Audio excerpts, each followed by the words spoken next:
বেশ কিছু সিপিএম নেতা বা তারা আজকে অভিষেক বন্দ্যোপাধ্যায়ের প্রতিকূল চলে গেলেন এবং দীপশিতা এখানে মমতা বন্দ্যোপাধ্যায়ের প্রশংসা করছেন কাজী, কি বলবেন?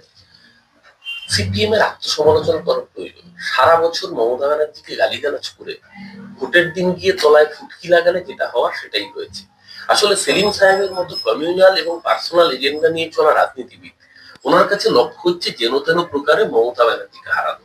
কারণ ওনার ব্যক্তিগত রাগ আছে। উনি চিত্তরঞ্জন শিশু সদনের একটি বাংলো তার স্ত্রীর চিকিৎসক ছিলেন, সেই সুবাদে বামফ্রন্ট আমার জামানায় গায়ের জোরে কার্যত দখল করেছিলেন দিনের পর দিন, বছরের পর বছর।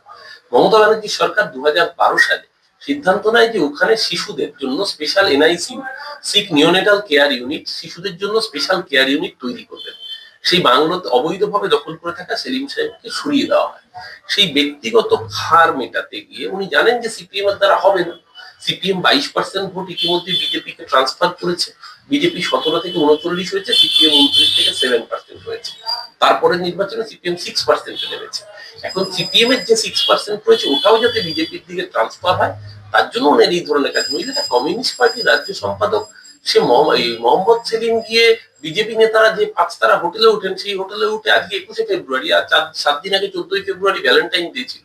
ও ভ্যালেন্টাইন ডে এর আগে ও সেলিমের হুমায়ুনের মন বুঝতে গেছে, প্রেমালাপ করতে গেছে নাকি?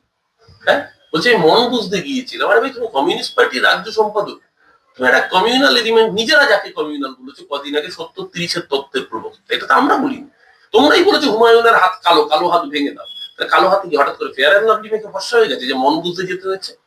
কখনো এসডিপিআই এর মন বুঝতে যাচ্ছে, কখনো মিমের মন বুঝতে যাচ্ছে, কখনো নওশাদের সাথে। আর এত করুণ দৈন্যদশা পার্টিটার। কংগ্রেসের দেখুন অবস্থা খারাপ, কিন্তু কংগ্রেসও 294টা আসনে নিজেদের দমে লড়ছে। সিপিএম এর এইটুকু মেরুদণ্ড নাকি 294টা আসনে বামফ্রন্ট ভাবে লড়তে পারবে? আসলে ওকে নিজের যে কোনো তেন প্রকারে এমএলএ হতে হবে, তাদের পার্টি চলে যাক, আর মমতা ব্যানার্জিকে হারাতে হবে। এই কমিউনাল সেলিং মাথায় রাখবেন। যখন কলকাতায় এমপি হয়েছিল, দেয়াল লিখেছিল হিন্দু মহল্লায় কমরেড সেলিম আর সংখ্যালঘু মহল্লায় মোহাম্মদ সেলিমকে ভোট দিন। এই সেলিম সাহেব যখন রায়গঞ্জের লোকসভায় প্রার্থী হয়েছিল 2019 সালের ভোটের আগে, কপালে তিলক কেটে প্রচার করেছিল। এই সেলিম যখন 2021 সালে ফুরফুরার ওখানে ভোট নিয়ে চণ্ডীতলায় প্রার্থী হয়ে জেতার ক্ষমতা স্বপ্ন দেখছিল, তখন আব্বাস সিদ্দিকী মঞ্চে ওঠায় জোটসঙ্গী অজিত চৌধুরী মাইক বন্ধ করে দিয়েছিল। এই মোহাম্মদ সেলিম আজকে হুমায়ুন কবিরের মন বুঝতে যাচ্ছে, তার জন্য সিপিএম এর অন্দর থেকে কথা হচ্ছে। তার প্রশ্নের উত্তর দিতে পারছে না, আর প্রতিকুর রহমান তাকে ছুটিছাড়া বলছে, তাকে গালিগালাজ করছে। আজকে সিপিএম এর শিক্ষিতদের পার্টি সিপিএম আজকে পার্টি প্রতিকুর রহমানকে বহিষ্কার করেছে। বহিষ্কার আর তৎক্ষণাৎ দুটো বানানি ভুল। শিক্ষিতদের পার্টিতে এত শিক্ষায় শিক্ষিত পার্টি, তার একটা বহিষ্কারের চিঠি বানালে অবনতি ভুল। তারা আবার বড় বড় ডায়লগ করে। এই জন্যই পার্টিটার আজকে এই অবস্থা। আজকে দীপশিতা দীপশিতা আমাদের বিরোধী রাজনীতিবিদ। বলুন তো, এইখানে এই ডানকুনিতে পদ্মনিধি ধর, দীপশিতা ধর, মানে দীপশিতার পারিবারিক যে লেগাসি রয়েছে সেটা বামপন্থার লেগাসি। আজকে এই অঞ্চল দিয়ে যখন বাংলা বাঁচাও যাত্রা হবে, দীপশিতা ইনভাইটেড থাকবে না? হতে পারে সে আমার রাজনৈতিক বিরোধী। এবং তার পার্টি সূত্রে জানা যাচ্ছে যে দীপশিতা গিয়ে যখন জিজ্ঞাসা করে, তখন বলা হয় তুমি যদি থাকতে চাও তাহলে থাকো, মানে ওই 4 সদাগরের বাহাতে মনসা পুজো করার মতো। সৃজন ভট্টাচার্য, আমি নিজে যেখানকার ভোটার বা যাদবপুর, আমার ওখান থেকে সৃজন লোকসভায় ক্যান্ডিডেট হচ্ছিল। সৃজন আমার মতের বিরোধী, আমি ওর মতের চূড়ান্ত বিরোধী। কিন্তু ব্যক্তিগত জায়গায় সৃজনের পড়াশুনো, সৃজনের মানুষের সাথে ব্যবহার, সেটা নিয়ে তো কোনো বক্তব্য থাকতে পারে না। সৃজন ভদ্র ছেলে, সৃজনের পড়াশুনো আছে। সৃজনকে কি করলো, এখান থেকে রাজ্য থেকে সরিয়ে দিয়ে সর্বভারতীয় তকমা দিয়ে রাজ্যের বাইরে পাঠিয়ে দিল। বাংলা বাঁচাও যাত্রায় সৃজনের বক্তার তালিকায় নাম নেই। নাম থাকবে কাদের? যে তল্পি বাহক, তেল মারবে, যে গিয়ে আবার জাস্টিফাই করবে যে নীতি নৈতিকতার ঠিকা কি একটা কমিউনিস্ট পার্টি নিয়ে রেখেছে। কারণ ভাই, নীতি নৈতিকতার ঠিকাই যদি না নিস তাহলে কমিউনিস্ট বলছিস কেন? ঘোমটার তলায় ক্যাম্প টানাইছে লাভ, ঘোমটার আড়াল করে ক্যাম্প টানা বারণ তো কেউ করেনি। তোমরাই বলছো সেখানে এসেছেন। ভাষা দিবস সম্বন্ধে যদি কিছু বলেন, এই যে বক্তব্যটা সে সম্বন্ধে একটু। দেখুন, যে কোনো বাঙালির কাছে 21শে ফেব্রুয়ারি মানে একটা আলাদা আবেগ। আন্তর্জাতিক মাতৃভাষা দিবস, তার সাথে সাথে যেটার সাথে বাঙালি নিজে সম্পৃক্ত, যে ভাষার জন্য বাঙালির রক্ত ঝরেছে, সেটা বাংলাদেশে হতে পারে, সেটা আসামের বরাক উপত্যকা হতে পারে, বা আজকে সারা ভারত জুড়ে হতে পারে। তাই বাঙালি অনেক বেশি রিলেট করে।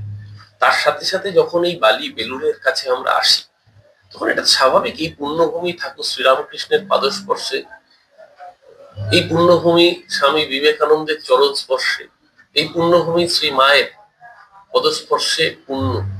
সেই জায়গায় দাঁড়িয়ে যখন ক্রমাগত এই ধরনের নেগলিজেন্স দেশের সর্বোচ্চ মহল থেকে আসে, যে ঠাকুর শ্রীরামকৃষ্ণদেব আপনি যদি উচ্চারণ করতে না পারেন করবেন না, কোনো প্রয়োজন নেই তো স্বামী শ্রীরামকৃষ্ণ বলবার। অবশ্য কাকে বলবো, দেখুন বাঙালি এবং অধ্যাপক তিনি, এ রাজ্যে দীর্ঘদিন রাজ্য সভাপতি ছিলেন, বর্তমানে সাংসদ এবং কেন্দ্রের হাফ প্যান্ট হলেও তিনি মন্ত্রী। সুকান্ত মজুমদার স্বামী বিবেকানন্দ সম্পর্কে বলেছিলেন যে কনফিউজ লেফটিস্ট। এই মন্তব্য তো বিজেপির সর্বোচ্চ নেতৃত্ব, সে বাঙালির নেতৃত্ব হোক বা সর্বভারতীয় নেতৃত্ব, বারংবার দেখছি। এই অপমান বাঙালি কতদিন মানবে? রাজা রামমোহন রায়কে বলছে ব্রিটিশের দালাল, রবীন্দ্রনাথের গান গাইলে বলছে এফআইআর করবে। এই অসভ্যতম বাঙালি মানবে না। বাঙালিকে বাংলাদেশি তকমা দেওয়া, বাংলা ভাষায় কথা বললে বাংলাদেশি ভাষা বলে তকমা দেওয়া, এই অসভ্যতম বাঙালি বরদাস্ত করবে না। তার মধ্যে এই লজিক্যাল ডিসক্রিপেন্সি নামক যে অসভ্যতামির লাইনে বাঙালিকে দাঁড় করিয়েছে, আর 1 থেকে 1.5 মাস পরে ভোটের লাইনে বাঙালি তার জবাব দেওয়ার জন্য প্রস্তুত হয়ে যাচ্ছে।